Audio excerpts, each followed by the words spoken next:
Okay guys, welcome back to our channel. In today's tutorial I'm going to teach you how to add a profile picture on your Facebook.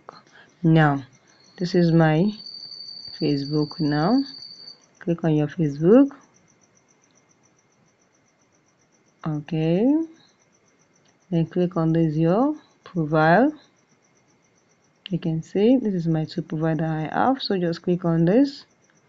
This is my cover photo and this is my profile picture. So anyone you wanted to change there, so I want to change this one now, and just click on this. You see on cover photo upload, just click on your upload here and you can choose any picture here that you wanted to upload. Just say this,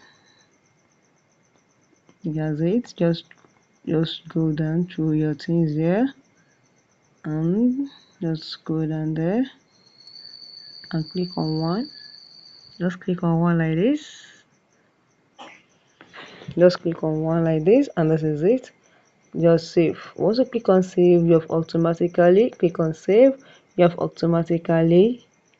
add a photo to your cover photo, and you can also click on this to change this is it. So to change the profile picture too, it is very easy. So if you can see, our picture has changed. So if you found this video helpful, click the like button, share and comment.